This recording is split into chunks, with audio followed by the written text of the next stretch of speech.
이창진입니다. KBS 1라디오 6시 뉴스를 마칩니다. 지금 시각은 6시 5분입니다. KBS.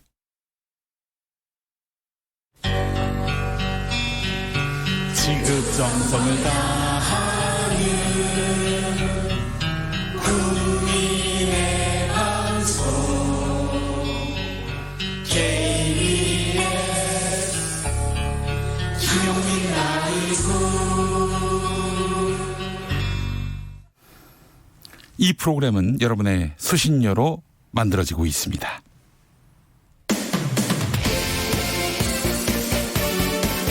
시작은 미약하지만 끝은 비상하리라.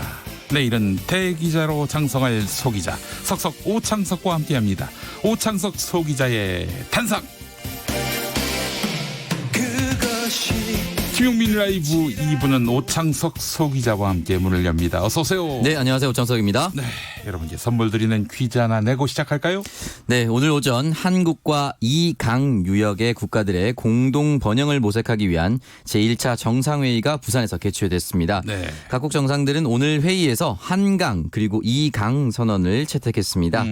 여기서 퀴즈인데요. 이 강의 이름은 무엇일까요? 이강 유역에는 캄보디아, 라오스, 미얀마, 태국과 베트남 등등 여러 국가가 있습니다. 네. 중국의 티베트에서 발원해 남중국해로 흘러가는 강입니다. 네. 이 강의 이름은 무엇일까요? 네, 두 글자지요? 네. 네. 퀴즈 정답 보내주실 곳은 샵9730, 짧은 문자 50원, 긴 문자 100원, 콩으로 보내시면 무료입니다. 자, 우리 애청자분 중에 필명 죄악 벗은 나의 영혼님, 요단강이라고 보내주시면 저희가 뽑아드리겠습니다. 자, 죄악 벗은 나의 영혼님 반드시 정답 보내주시기 바라겠습니다. 요단강이면 제가 맞힌 걸로 하겠습니다. 네. 자, 정답 보내주신 분들 추첨을 통해서 모바일 커피 쿠폰 보내드립니다. 오창석 소기자의 단상. 오늘 첫 소식은 뭡니까? 네, 패스트트랙의 역사를 잠깐 정리하고 넘어갈 때가 아닌가라는 생각이 들어서요. 네. 패스트트랙을 준비해봤습니다. 이 패스트트랙에 올라가 있는 것은 현재 사법개혁특별위원회 그리고 정치개혁특별위원회 두 가지가 올라가 있습니다. 먼저 정치개혁특별위원회를 살펴보면요. 선거제에 대한 내용이 담겨져 있습니다. 여기에 대해서 여전히 자유한국당은 올라가 있는 것을 반대하고 있는 입장이고 황교안 대표의 단식 중에 큰 이유 중에도 하나입니다.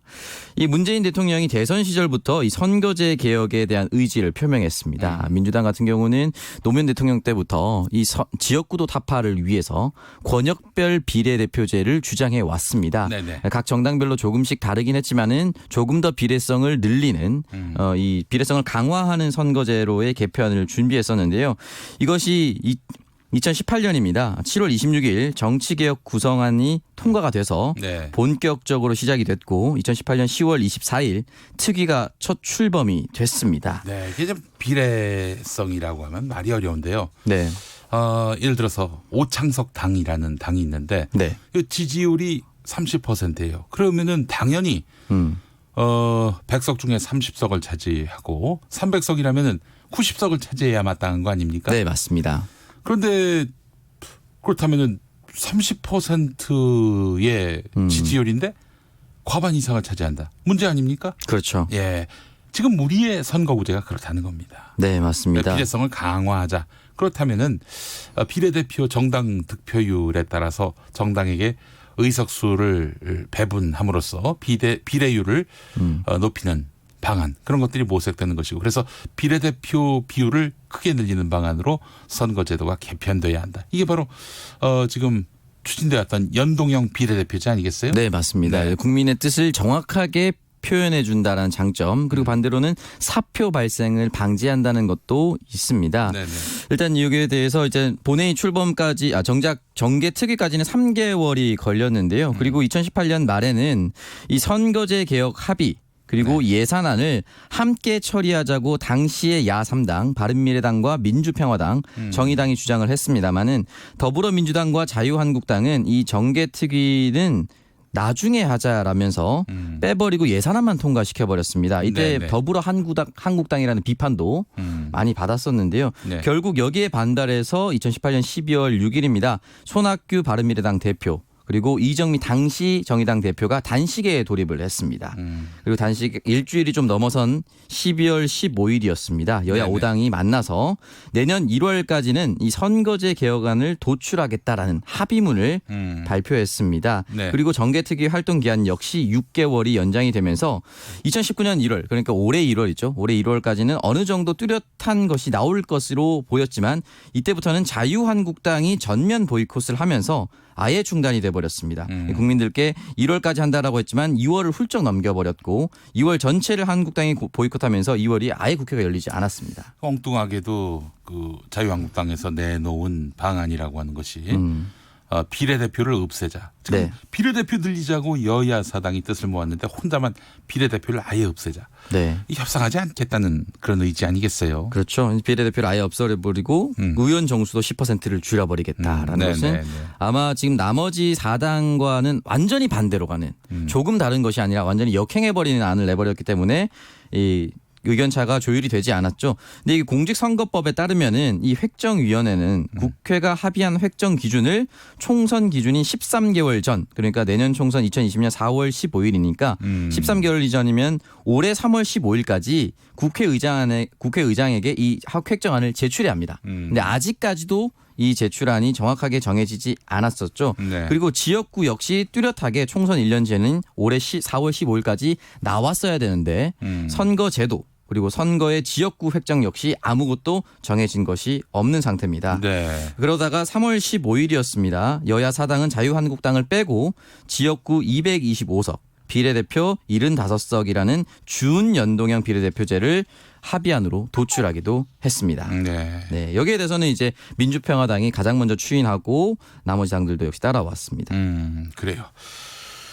알겠습니다. 아, 참 이것도 굉장한 역사가 됐네요. 네, 네. 아주 지난한 역사가 됐는데요. 사실은 이제 11월 27일부로 선거제에 대한 것은 본회의에 부의가 됐기 때문에 언제라도 본회의를 열어서 네. 가부 여부를 물을 수 있게 됐어요. 네, 맞습니다. 60일 이내에 해야 되고요. 이게 만약에 끝나면 다음 회기 시작과 동시에 표결에 들어가는 법적 절차가 마련되어 있습니다. 지난번 패스트트랙 과정에서 자유한국당이 뭐 빠루나 해머 이런 것 등을 통해서 물리적 충돌이 있었습니다. 네. 이 당시에 109명의 국회의원들이 무더기로 경찰에 이제 고발이 되기도 했었는데요. 지금 실질적으로 이 의원들이 처벌을 받을 수 있는 가능성이 있기 때문에 이 본회의장에서는 그러한 물리력을 동원할 수 없을 것이다라는 것이 전문가들의 예측입니다. 네, 알겠습니다. 자, 패스트 트랙 얘기를 해봤고 다음 이야기는 뭡니까? 네, 패스트트랙 여기까지 얘기를 해봤고요. 지금 현재 12월 3일에는 그 사법개혁위원회에 대한 이 내용이 본회의에 붙여질 예정입니다. 네네. 아무래도 올해 말에 이 두 가지가 다 처리될 가능성이 높다는 것을 마지막으로 말씀드리고요. 박지원 대한신당 의원이 국정 전환을 요구하면서 8일째 단식을 진행하고 있는 황교안 대표에게 한마디를 남겼습니다. 네. 유일한 출구는 병원이다. 하는 이야기를. 먹이는 말 같은데. 네, 그 할 일이 더 있다라고 단식 중단을 거부하는 황교안 대표에게 사람도 잘 알아보지 못한다고 하면서 찾아오는 당대표는 다 알아보고 이런 것들 그리고 단식을 계속하겠다는 의지가 완강한 것은 반대로 생각하면 아직까지 건강이 유지되고 있다는 말이다. 그러니까 너무 힘들면 사실 의지력이나 이런 분별력이 떨어지지 않습니까? 예, 예. 근데 의지가 완강한 것은 아직까지 건강하다라는 반대 말을 박지원 의원이 남기기도 했습니다. 네. 얼마나 얄미울까요? 박지원 의원이. 예. 네, 황교안 대표는 아마 이 소식을 아마 들어서 벌떡벌떡 일어나려다가도 참고 있지 않을까라는 생각이 좀 들기도 하는데요. 또 똑같은 인터뷰에서 의원 정수 확대를 또 주장하기도 했습니다. 네. 이 사실 정치개혁 특별위원회가 처음 발족될 때는요. 권고안이 360석이었습니다. 360석. 네, 처음에는 360석이 권고안으로 나왔습니다. 네네. 이것이 이제 의석수 확대는 국민들의 반감을 조장할 수 있다는 이유로 민주당이 굉장히 조심스러워하는 입장을 가지고 그렇죠. 있죠. 이거 뭐 그야말로 이 국민들이 안 좋아하는 아닌데 이걸 덜컥 또 받아들이기도 쉽지 않고 말이죠. 네, 사실 뭐 10석도 늘리기 힘든데 갑자기 60석은 좀 더 힘들죠. 네. 트럼프 미국 대통령 이야기 하나 더 해봅시다. 어떻게 뭐 탄핵으로 가는 겁니까? 일단은 탄핵에 대한 논의를 조금 더 강하게 받아들이고 있는 입장인데요. 하원 법제사법위원회가 탄핵에 대한 헌법적 근거에 대한 공개 청문회를 열 계획이라고 이렇게 밝혔습니다. 네. 그리고 이 공개 청문회에는 많은 법률학자들을 출석시켜서 의견을 들을 예정이라고 하는데요. 이 미 하원 법사위원장 제롤드 네들러 하원 의원장은 트럼프 대통령과 변호인의 참여를 희망한다라고 공개적으로 밝히기도 했습니다. 그리고 여기에 대해서 트럼프 대통령은 강하게 고려하겠다라고 출석 가능성을 열어뒀습니다. 물론 무조건 참석한다라는 공식 입장은 아직 나오진 않았습니다. 네, 알겠습니다. 자, 오창석 평론가와 함께한 시간이었습니다. 오늘 말씀 잘 들었습니다. 네, 고맙습니다. 네, 라디오 정보센터 갈 시간입니다. 정한나 씨가 오늘 준비하고 있어요.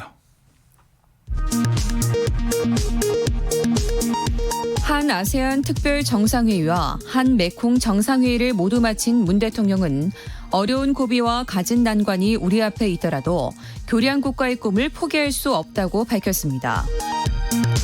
주형철 청와대 경제보좌관은 오늘 아세안 국가 정부와 기업, 전문가, 시민 등의 의견을 폭넓게 수렴해 신남방정책 2.0을 수립하고 2021년부터 본격적으로 추진하겠다고 말했습니다. 지난해 초 지방선거를 앞두고 경찰이 김기현 당시 울산시장 첩보를 청와대로부터 넘겨받아 표적 수사했다는 의혹에 대해 자유한국당이 청와대의 선거 개입이라며 철저한 수사와 국정조사 실시를 촉구했습니다. 한국당을 제외한 여야 4당과 대한신당으로 구성된 이른바 4+1 협의체가 지난 4월 선거법 패스트트랙 지정 당시 여야 4당의 합의안인 지역구 225석대 비례대표 75석 합의 정신을 존중하기로 했습니다. 국회 예산결산특별위원회는 내년 예산안을 심사하기 위해 속기록을 작성하고 협의 내용을 공개하는 3당 간사협의체를 운영하기로 했습니다. 자유한국당 소속 김재원 예결위원장과 여야 3당 간사는 오늘 이 같은 운영 방식에 합의하고 중단됐던 예산안 심사를 재개하기로 했습니다. 지금까지 정보센터 뉴스였습니다. 김용민 라이브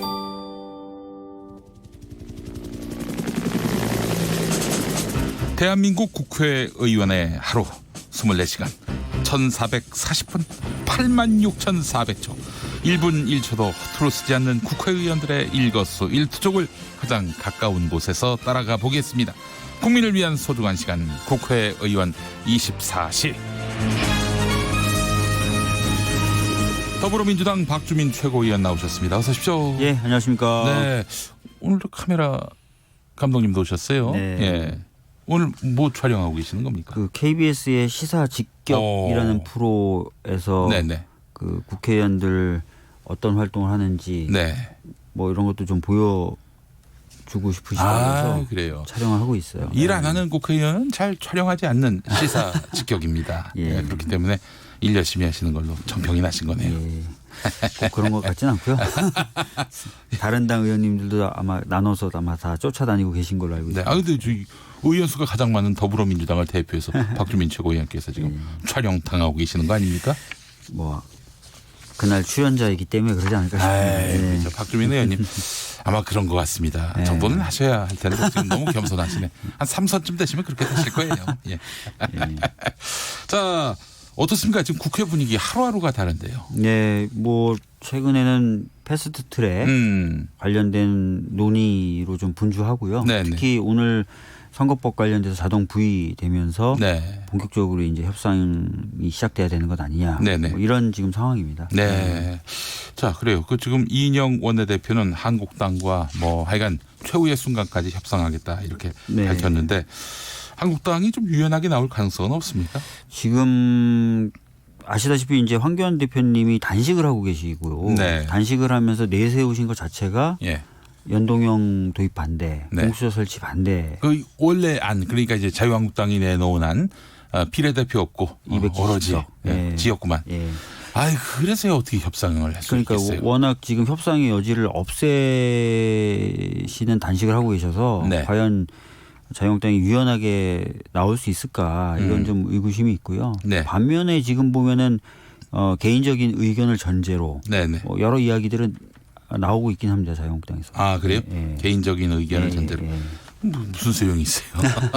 사실 그래서 협상이 어떻게 될지는 좀 네, 저희가 말이죠. 네. 김용민 라이브가 말이죠. 나름대로 저녁 시간대 시사 프로그램 1위입니다. 전국 1위. 예, 그래서 그래서 말이죠. 자유한국당 의원들 말씀도 소중하게 또 저희가 받기 위해서 여러분께 연락을 드렸지만은 모두 일정이 있으셨어요. 하필 또 오늘 같은 날 이렇게 네. 일정들이 다 몰리셨나 몰라요. 근데 따지고 보니까 매일 일정들이 많으세요. 참 안타깝습니다. 근데 이제 자유한국당은 지금 패스트 트랙 지정 과정 자체가 불법이다. 네. 불법 사보임. 네. 이거 아직도 이 이야기를 펼치고 있는 것 같은데 네. 우리 법률가이신 박주민 의원께서는 어떻게 판단하십니까? 지금 뭐 말씀하신 대로 자유한국당은 패스트트랙 지정을 위해서 그 당시에 이제 사보임이 이루어졌는데 이게 불법적이다. 네. 그래서 이 절차를 통해서 지정이 된 법안의 지정 역시 네. 불법이고 네네네. 그 당시에 이제 물리적 충돌을 했던 것도 정당한 저항이다. 근데 이렇게 그게 주장하고 있거든요. 뭐 네. 만약에 불법 사보임이 자유한국당 주장대로 뭐 불법이라면은 사보임이 불법이 맞다면은 그 회의를 못하게 저지하는 거 그럼 그건 합리화가 되는 겁니까? 우선 뭐 순서대로 좀 말씀을 드리면 네. 이 사보임이 불법일 수가 없습니다. 불법일 수가 없다. 예, 왜냐하면은 그 국회법에 사보임을 못한다라는 조항이 있는데 네. 그게 어떻게 된 거냐면 그 법이 개정될 때 본회의에서 땅땅땅 두들긴 문구는 동일 회기 내에 사보임이 안 된다라고 돼 있어요. 네네. 근데 땅땅땅 한 뒤에 네. 체계 작구를 사무처에서 조금 수정해서 그 올려요. 네네네. 그럴 때 사무처에서 그 동일이라는 말을 뺀 겁니다. 그러면 네. 땅땅땅 했을 때를 기준으로 하느냐 아니면 사무처가 최종적으로 수정해서 올린 어떤 시스템이나 이런 데 올린 안을 하느냐 헌법재판소는 당연히 땅땅땅 했을 때 국회의원들의 의사는 그 땅땅땅 했을 때 반영된 거기 때문에 그 법률안을 기준으로 법을 해석해야 된다고 이미 판결을 내린 바가 있어요. 네. 그러면 어떤 말이 되냐면 예. 사보임이 안 된다는 게 아니라 동일 회기 내에 사보임이 안 된다는 겁니다. 그런데 이번에 이제 사보임이 이루어졌던 것은 동일 회기 내에 이루어졌던 게 아니라 네. A라는 회기 내에서 한 번, B 회기 내에서 한 번 이렇게 이루어진 거기 때문에 네네네. 그 법에 따르면 전혀 문제가 없습니다. 아. 그래서 불법 사보임이라는 게 말이 안 되는 거고요. 그러면 뭐 당연히 회의는 다 정상이었고 그 네. 회의를 저지하려 한 것은 불법이 되겠네요. 네, 이미 뭐 그런 의견을 뭐 저희들도 제출을 했고 아마 그 의장님이 그 최근에 검찰 쪽에 냈다는 의견서에도 그런 내용이 담겨 있을 것입니다. 문희상 국회의장이 검찰 쪽에 낸 거 지금 패스트트랙 당시 충돌 네. 관련해서 수사하고 있는 검찰에다가 그 불법 사보임 아니다라고 네, 그런 문희상 의장이 의견서를 내셨는데 아마 네. 그 의견서에도 제가 확인은 못했지만 아마 이런 내용이 들어가 있을 것입니다. 네. 자, 그래서 사실은 돌이켜 보면은 자유한국당이 이렇게 패스트트랙에 오른 공수처 설치라든지 선거제도 개편이라든지 키를 쓰고 반대하는 이유는 네. 패스트트랙 충돌 과정에서 이제 범법 시비가 붙었고 지금 소환 대상이 된 거 아니에요? 자유한국당 네, 의원들 한 맞습니다. 60명 정도 되죠? 네. 네. 네. 그래서 그 의원들 면책이 돼야 하기 때문에 다음 선거에서 당선되더라도 재선거를 하면 안 되기 때문에 그래서 키를 쓰고 하여간 지난 패스트트랙에 태워진 그 상정된 법안들을 다 무위로 돌리려고 하는 것 아닌가 이런 의구심이 듭니다. 그렇게 보시는 분들도 있긴 있더라고요. 네. 왜냐하면 패스트트랙이 정당하다. 네. 그래서 이 패스트트랙 법이 그냥 통과된다. 네. 이러면은 그 당시에 물리적 충돌에 관련된 책임을 다 져야 되기 때문에 네네네. 그렇게 지금 저항을 한다라고 보시는 분들도 계십니다. 네. 그래요. 12월 3일에 이제 아무래도 본회의가 열려서 이제 고위공직자 범죄수사처 그리고 검경 수사권 조정 검찰개혁 법안 네.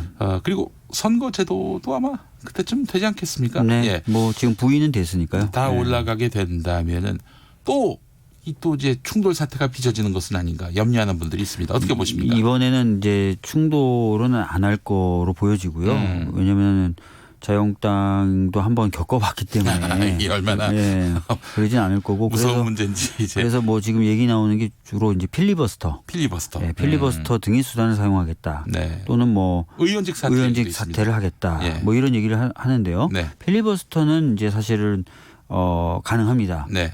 근데 의원직 사퇴는 아시다시피 본회의 의결을 거쳐야 되기 때문에 더불어민주당의 도움이 필요합니다. 아 그래요? 예. 의원직 그렇기 사퇴를 때문에, 하더라도. 예. 그런 부분이 있고 아니, 그래서 이런 얘기도 있습니다. 자유한국당이 네. 의원직 사퇴를 하고 네. 더불어민주당이 안 받아주면은 의원직이 유지되는 거 아닙니까? 그렇게 되면은 상징적인 효과는 거두면서 네. 그러면서 또 이제 실리는 또 챙기는. 만약에 의원직 사퇴가 그대로 받아들여지면은 그 선거 때 손과 발이 돼야 될 보좌진들이 급여가 없게 되는 거 아닙니까? 네. 자원봉사도 안 된대요. 네. 그래서 더불어민주당이 만약에 덜컥 수리할 가능성은 없습니까? 저희들이 그렇게 얘기하고 있지는 않고요. 아까 원내대표도 얘기했고 네. 계속 저희들이 갖고 있는 입장인데 네. 저희들은 최대한 협의와 합의를 통해서 통과시키려고 하고 있습니다. 네, 알겠습니다. 국회 사정은 그렇고요. 자, 지금 유재수 전 부산시 경제부시장 네. 오늘 그 구속영장 실질 심사를 받고 있습니다. 네. 밤늦게 구속 여부가 결정될 것 같은데 네. 일부 언론 보도를 보면은 유재수 전 부시장이 만약에 구속이 된다면 바로 다음 조국 전 법무부 장관 영장 청구로 갈 것이다. 직권남용으로. 어떻게 보세요? 글쎄요. 그게 지금 범죄 혐의상 바로 연결이 되는지 부분은 굉장히 좀 세밀하게 꼼꼼하게 살펴봐야 되거든요. 이제 검찰은 이렇게 보는 것 같습니다. 네, 근데 유재수 뭐 아마 부시장이 비위를 저질렀는데 감찰을 중단했단 말이죠. 네. 조국 민정수석실에서. 네. 그렇기 때문에 이거는 조국 전 수석의 책임이기 때문에 당연히 영장 청구할 수 있는 것이다. 그러니까 이런 거예요. 만약에 이제 유재수 전 부시장이 비위가 있다. 네. 아마 구속영장이 발부되면 비위가 있다 정도만 확인이 되겠죠. 네네. 그리고 증거인멸의 우려가 있다 정도만 확인돼서 영장이 나올 텐데 네. 그거하고 그다음에 그 비위에 대해서 진짜 무마 의혹이 있었느냐. 이건 완전히 다른 사실인 거거든요. 네. 그렇기 때문에 뭐 영장이 나왔다고 해서 바로 뭔가 이쪽 범죄가 성립된다거나 하는 건 아니라는 거죠. 제 얘기는. 그러니까 이제 유재수 부시장에 대해서 감찰 중단함으로써 조국 수석이 받은 이익이 있느냐 뭐 이겁니까? 아니 그러니까 그런 의도가 있었는지 또는 그런 인식이 있었는지. 불법에 예. 대한. 예. 네. 뭐 그 비위 사실이 있었는데 그 비위 사실이 뭐 진짜 뭔가 문제 제기를 해야 될 만한 것이었다고 인식을 했음에도 불구하고 뭔가 유재수에게 이익을 주기 위해서 네. 그 직무를 유기하는 정도까지 이르러서 어떤 감찰 안 했다가 이렇게 이런 것들이 성립이 돼야 되는 거거든요. 예. 이런 것들이 과연 지금 증명이 되거나 뭐 입증이 된 게 있나 네. 이런 건 그러니까 더 봐야 된다는 거죠. 네, 알겠습니다.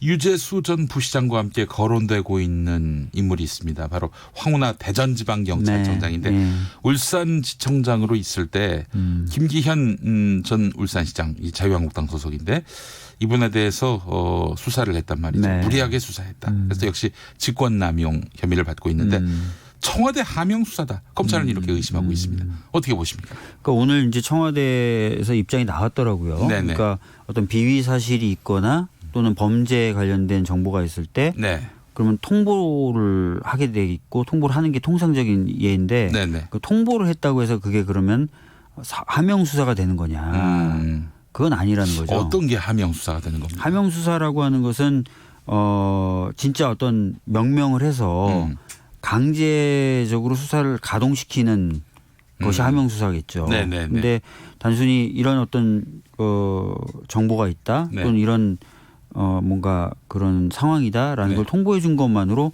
바로 하명 수사라고 할 수 있는 건지 네네. 그런 부분은 더 따져봐야 되는 부분이 있는 거죠. 알겠습니다. 뭐 유재수나 황운하나 다 보면은 검찰에게 대단히 불편한 사람들입니다. 네. 일단 유재수 전 부시장 같은 경우에는 뭐 하여간 청와대 쪽 인사의 도움을 받아서 뭐 이렇게 뭐 면책이 됐다 이렇게 검찰은 보고 있는 것 같고요. 또 황운하 전 울산청장 같은 경우에는 이분이 또 검경 수사권 독립과 관련해서 목소리를 많이 굉장히 냈단 강경한 말이죠. 목소리를 냈던 분이죠. 그래서 이 사실 검찰 개혁과 관련해 가지고 뭔가 검찰의 어떤 이 취향에 반하는 검찰이 지향하는 바와 다른 이런 입장을 가진 사람들은 이렇게 불이익을 당하고 있는 것은 아닌지 이렇게 의심하는 분들도 있습니다. 뭐 그렇게까지 지금 단계에서 보실 필요까지는 없을 것 같고요. 뭐 범죄 혐의가 있고 뭔가 잘못한 부분이 있다면 뭐 수사가 진행되는 것은 맞습니다. 뭐 수사 과정을 지켜보는 것이 지금 단계에서는 좀 필요한 것 같습니다. 네. 그래요. 그 조국 전 장관을 또 겨냥한다는 점에서 봤을 때 유재수, 황운하 이 두 사람의 의혹도 또 겹치는 부분이 있는 것 같아요. 예. 겹치는 부분이 있는데 그래서 이제 아까 말씀드렸던 대로 그렇다 하더라도 뭔가 그 고리가 바로 자동적으로 성립되는 건 아니거든요. 네네. 그래서 검찰의 의도는 보이는 것 같지 않습니까? 글쎄요, 제가 지금 아이, 속 시원하게 좀 한마디 해주시지 또. 뉴스 한번 좀 나와야죠. 알겠습니다. 아, 참 복잡하게 꼬여가는 정치권 상황 또 서초동과 여의도 사이에 묘한 기류 이런 것들을 오늘 박주민 최고위원에게 여쭤봤습니다. 네. 오늘 시간 내주셔서 감사합니다. 예, 감사합니다. 네, 고맙습니다. 더불어민주당 박주민 최고위원이었습니다. 2534번 쓰시는 분은 박주민 최고위원님 문희상 의장 배상 관련한 아이디어 국민이 반대한다고 꼭 전해주세요. 일본에 굴복할 일이 있습니까? 라고 말씀하셨습니다. 가시기 전에. 네, 뭐 저희 더불어민주당이나 네. 정부의 기본적인 입장은 피해자분들이 동의하지 않는 안을 해결책으로 삼을 수 없다는 것이거든요. 네, 네. 그 부분은 명확히 하고 네. 그런 원칙이 지속될 수 있도록 노력하겠습니다. 네, 예. 알겠습니다. 감사합니다. 예. 자, 교통정보센터 가보겠습니다. 6시 30분 지나고 있는데요. 김한나 씨. 네, 언제 어디서 발생할지 모르는 돌발 상황, 긴장을 늦추면 안 되겠는데요. 경부고속도로 서울 쪽으로 천안 삼거리 휴게소 부근에서 사고가 발생했습니다. 현재는 처리했습니다만 사고 차량으로 길이 막혀 있었던 만큼 일대가 굉장히 혼잡합니다. 주의하셔야겠고요. 이후로 남사 부근에서 신갈분기점까지 24km 구간 길게 정체되고 있습니다. 반대 부산 방향은 총 15km가 밀리는 가운데 옥천 나들목 부근에서는 작업을 하고 있어서 6km 사이 속도 내지 못하고 있고요. 서해안고속도로는 서울 쪽으로 무창포 부근 2차로에서 사고를 확인하고 있는데요. 주변이 어둡기 때문에 경찰 수신호를 보고 잘 따라와 주시기 바랍니다. 중부 내륙고속도로는 종일 작업 여파를 받고 있는데요. 감곡나들목에서 여주분기점까지 길게 밀리고 있고 평택시흥고속도로는 시흥 방향으로 조암 부근에서 송산 마도 부근 15km 정체가 여전히 줄지 않고 있습니다. KBS 교통정보센터였습니다. 김용민 라이브 오디오 파노라마. 뭐 수사 의뢰까지 갈 건 아닌 것 같고 비교적 뭐 그렇게 중요한 사건은 아닌 것 같다. 이제 조국과 유재수의 연결고리를 찾기 위해서 조사를 하고 있는 거예요. 이거를 동부지검에서 계속 다루면 이거는 유재수라는 공직자의 비리에 관한 건이고 중앙지검에서 가져가서 민정수석실을 치면 이거는 청와대 민정실을 공격하는 거예요.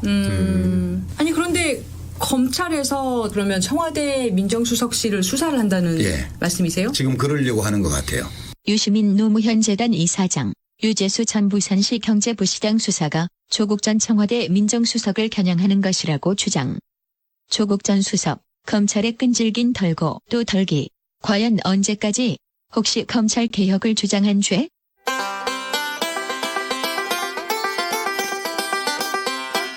검찰 개혁을 외치는 집단이 검찰에 의해 탈탈 털리는 양상. 먼저 여당인 더불어민주당. 검찰은 스스로 철저한 성찰과 반성을 통한 분골쇄신으로 국민의 요구에 응답해야 합니다. 홍익표 대변인의 언급처럼 민주당은 검찰 개혁을 목청 높여왔는데 유시민 이사장. 검찰이 민주당 의원들 수사할 것이라는 첩보가 있다고 주장. 그 국회의원들의 비리에 관한 첩보들을 다 모으고 있다라는 첩보도 있어요. 이런 유시민 이사장도 검찰 수사 대상. 검찰 개혁을 외치는 또 다른 주체. 바로 김오수 법무부 차관. 검찰총장에게 수사 보고를 제대로 받겠다는 개혁안 발표. 김 차관은 최근 검찰의 41개 직접 수사 부서 폐지, 검찰총장이 법무장관에게 중요 수사 내용을 사전 보고하는 등의 방안을 추진하는 것으로 알려져 검찰의 반발을 샀습니다. 검찰청법 8조에 법무부 장관이 구체적 사건에 대해서는 검찰총장만을 지휘한다고 돼 있는데 그 지휘하려면 미리 보고받아야 되는 거 아닌지라는. 그러자 검찰 이튿날 김오수 차관에 대한 수사 착수. 이유는 법무부 장관 수사는 모양새가 좋지 않으니 검찰총장에게 보고하지 않아도 되는 수사팀으로 따로 꾸리자고 아이디어를 제공한 것 때문. 단지 아이디어였다고 해명했지만 김호수 법무차관은 검찰에 윤석열 검찰총장 배제 수사팀을 제안해 논란이 일었습니다. 김 차관은 결국 시민단체로부터 직권남용과 위계 공무집행 방해 혐의로 고발당했습니다. 검찰 개혁을 외치는 또 다른 주체. 바로 황운하 대전지방경찰청장. 그는 검경 수사권 조정이 필요하다. 경찰이 검찰 간섭안 받고 1차 수사권을 행사해도 문제 없다고 설명. 수사주의가 폐지됐다고 그래서 갑자기 인권 침해 우려가 높아지거나 부실수사 위험이 높아진다는 것은 수사 현실에 대한 좀 이해가 부족한 측면이 있다고 저는 생각합니다. 결국 그도 검찰의 수사 대상이 되고 지난해 초 지방선거를 앞두고 김기현 당시 울산시장의 비리 혐의를 수사하다 고소 고발된 황운하 대전지방경찰청장의 사건이 서울중앙지검에 재배당됐습니다. 한편 검찰 개혁안에 반대하는 자유한국당 정치인은 대표적으로 나경원 원내대표. 나경원 자유한국당 원내대표 자녀의 특혜 의혹을 고발한 시민단체 관계자들이 고발인 조사를 받기 위해 오늘 검찰에 출석했습니다. 지난 9월 첫 고발 이후 54일 만입니다. 고발인 안진걸 민생경제연구소장. 검찰은 지금 54일 동안 아무런 수사도 하지 않고 이제서 연락했는데 언론이나 국민들의 비판이 따가우니까 마지못해 고발에 착수한 느낌이 듭니다. 검찰 개혁을 외치면 검찰의 보복을 받는다는 게 사실일까? 사실이라면 검사가 수사권 가지고 보복하면 그게 깡패지 그게 검사입니까?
네, 존 레논의 파워 투 더 피플 듣고 오셨습니다.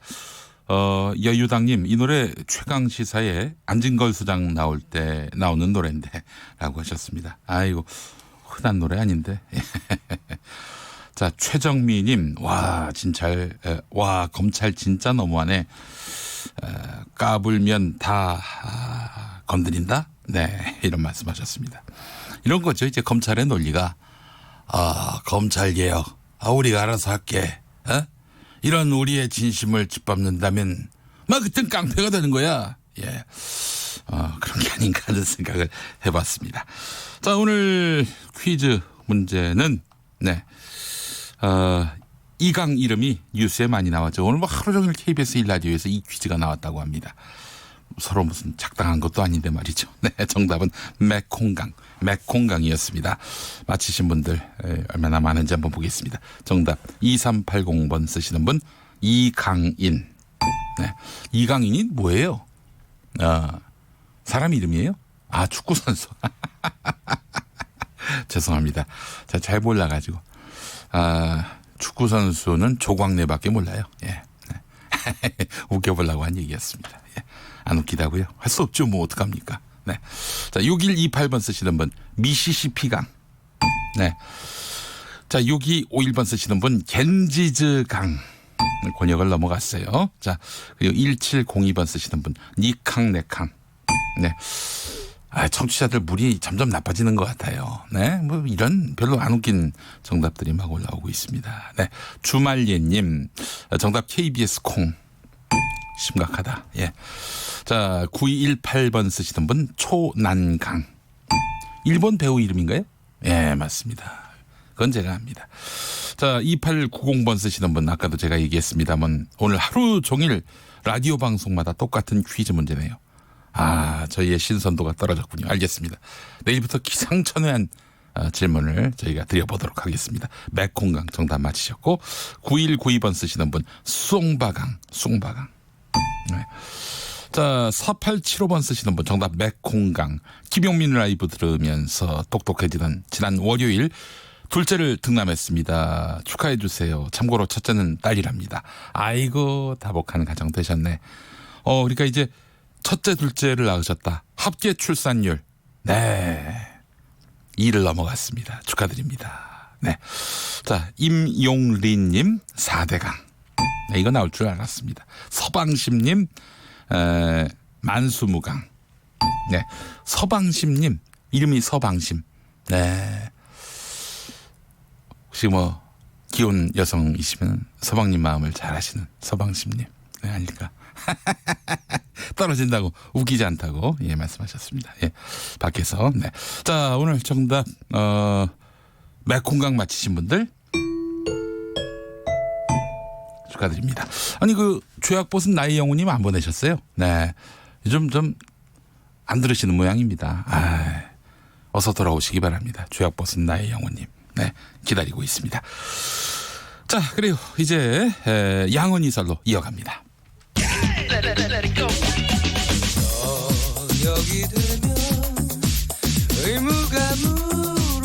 김용민 라이브를 듣고 계시죠?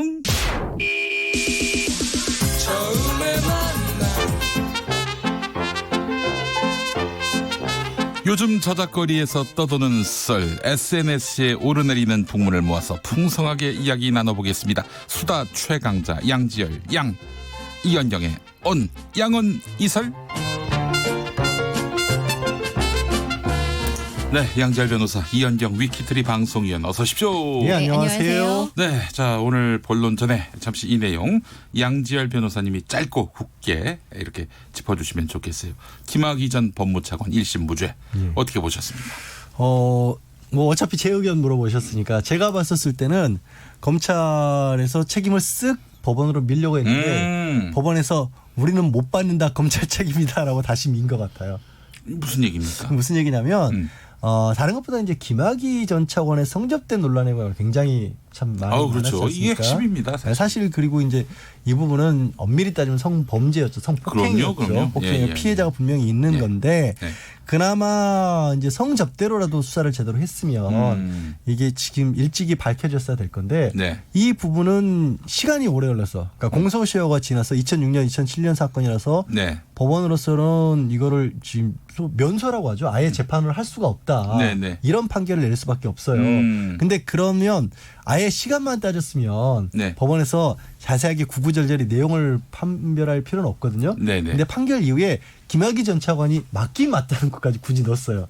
그게 뭐냐면 일찍 2013년도에 그때 검찰에서 제대로 수사를 했어서 그때 법원에 갖고 왔으면 우리가 유죄 내렸을 거다. 근데 늦게 들고 오는 바람에 우리는 이 사람이 사실 범죄가 되는 걸 뻔히 알지만 이 면소, 그러니까 무죄를 사실상 무죄를 할 수밖에 없다라는 걸 지금 법원이 밝힌 거죠. 네, 알겠습니다. 저희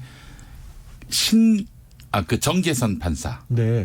그분이 이제 1심 판결을 내렸는데 이제 사실은 김학의 무죄 이 판결을 내리면은 온팡 다 비난을 법원이 받게 생겼는데 정계선 판사가 나중에 또 각주로 그 동영상 속 남자 김학이 맞아요. 또 이렇게 얘기함으로써 김학이 전 차관의 성범죄가 공소시효는 지나서 처벌은 어렵지만 그거는 사실이다. 그렇죠. 네, 그러니까 이렇게 판단을 한 겁니다. 제가 말씀드린 것처럼 검찰이 늦게 갖고 와서 내가 이게 죄를 못 줄 뿐이지 이 사람이 맞긴 맞다. 그러니까 법원 책임은 아니다라고 한 거죠. 서로 민 거예요, 사실은. 그래요. 네. 검찰 쪽이 조금 더 책임이 무거워 보이긴 합니다. 네, 그렇습니다. 아니 제가 알고 있기로는 2013년에 이미 김학의 전 차관의 범죄 혐의를 알고 있었는데 차일피일 미루다가 오늘까지 온 거 아니에요? 네. 근데 참 의문인 게 저는 그냥 보통 사람으로 기자분들도 그 고화질 동영상을 찾았는데 그 당시 검찰은 왜 고화질 동영상을 못 찾아서 아니 경찰이 찾아가지고 또 검찰에 송치한 거 아니에요? 예. 그런데 자기들만 안 보이나 그 동영상이?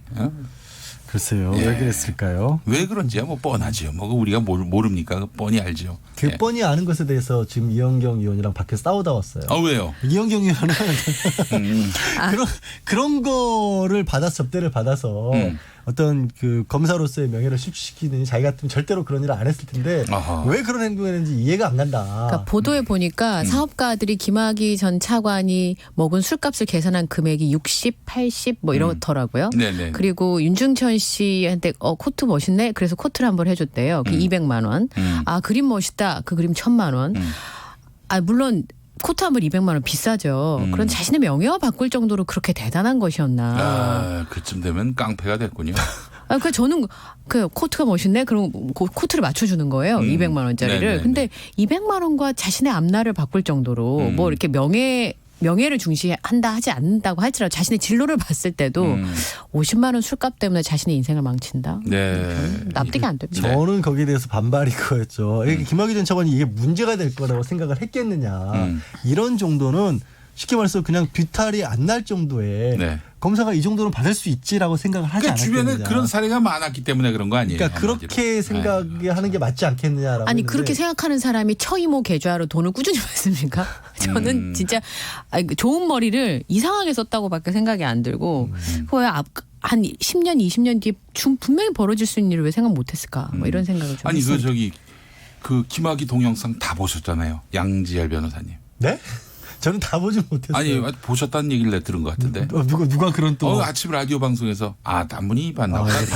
딴 분이. 양지열 뭐 이런 분들. 네. 누굴까? 아니 그 변호사님이었는데 누가 보셨더라? 저는 확실히 다 보진 않았습니다. 박지훈 변호사가 언론에 공개된 정도밖에는. 굳이 보고 싶지도 않아요. 아니 보고 싶어서 보는 겁니까? 뭐 어떻게 상황 판단을 하기 위해서. 그렇죠. 근데 이제 보셨다는 분들을 제법 봤어요. 그러니까 기자분이 봤는데. 주진우 기자가 봤었구나. 예, 그리고 이제 그 보도했던 YTN 기자가 그 동영상을 본인이 봤는데 좀 그렇다 이렇게 얘기를 했더라고요. 그리고 본인도 그 변호인이 김학의 전 차관에게 그 동영상을 보자고 얘기를 했는데 본인은 극구 안 봤다는. 보기가 민망하다는 거 아니겠습니까? 본인 생각할 때도. 원래 이제 자기가 나온 목소리 녹음해서 다시 들으면은 듣기가 또 싫은 부분도 있죠.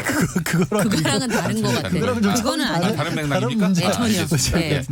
자, 김미선님, 검사들도 수사 거래하고 판사들도 재판 거래하는데 일부분의 이야기죠. 네. 당연히 그래야죠. 하여간 그런 사람들이 있다고 하니 슬픕니다라고 하셨고요. 6726번 쓰시는 분, 로비를 검찰만 할까요? 보통 로비는 검, 경, 판사까지 들이댑니다.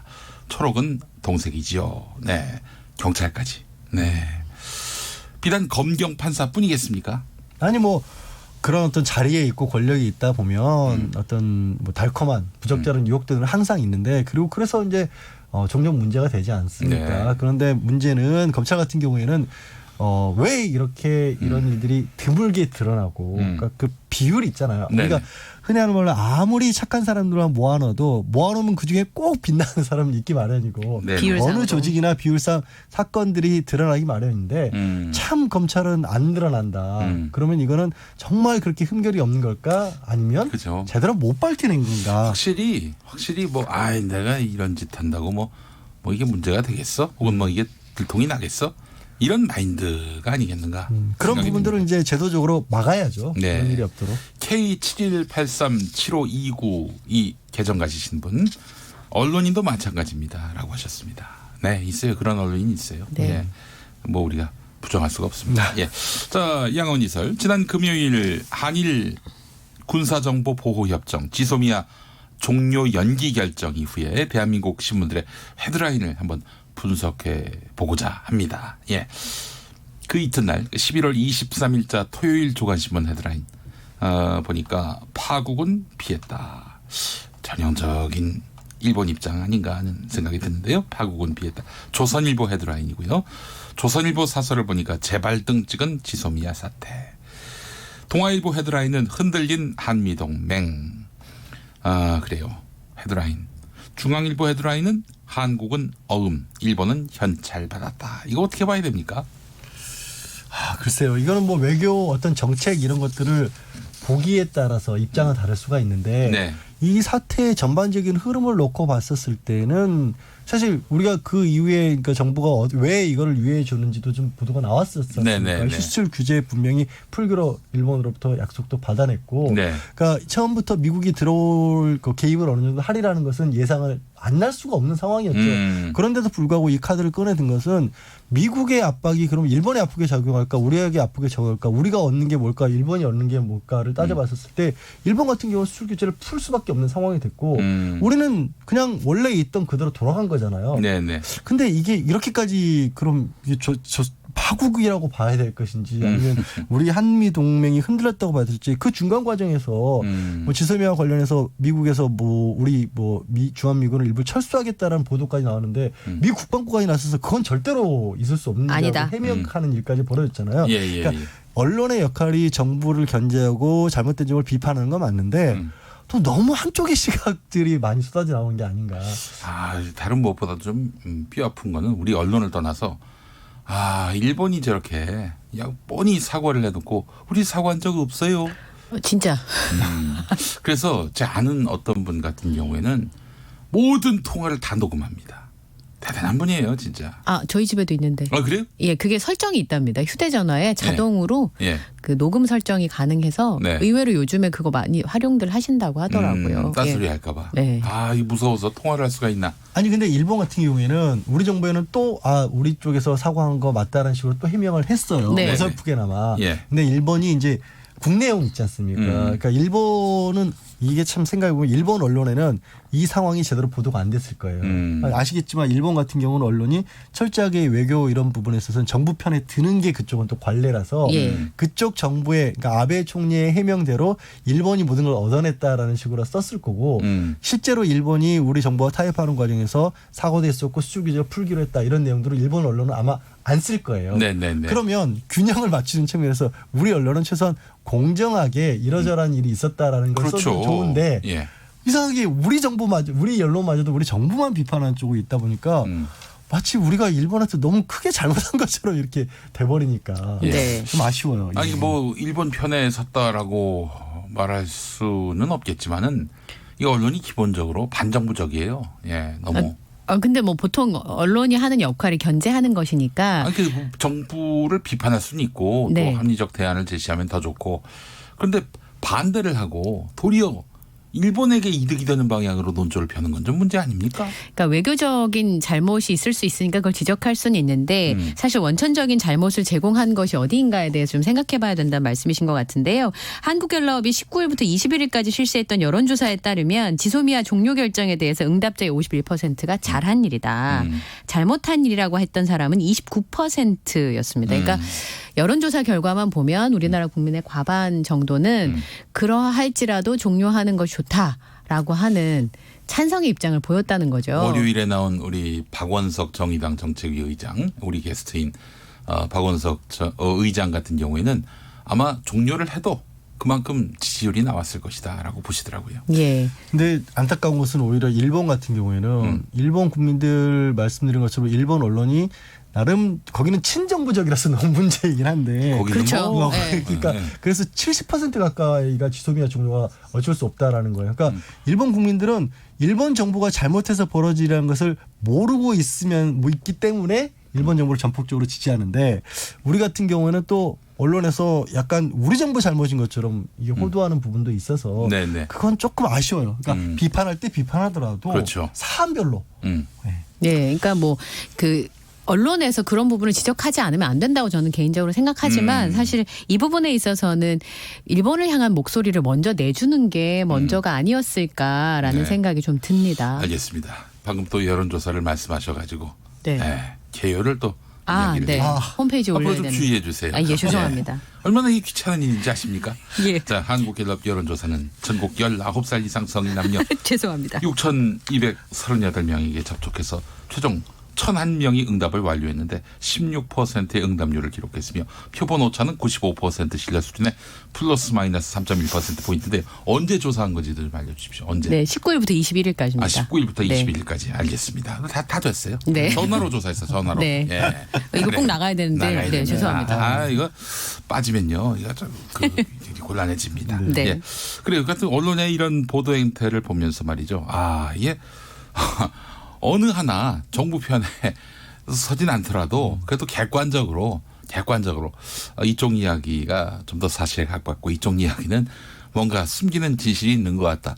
이런 정도의 또 그 어떤 성실한 보도가 있었다면 얼마나 좋겠는가. 그런. 일본 잘못한 건 다 알기 때문에 안 쓴 걸까요? 아유, 굉장히 긍정적인 해석을. 네, 알겠습니다. 아, 참 뭐 지소미아 종료권 어떻게 보세요, 두 분?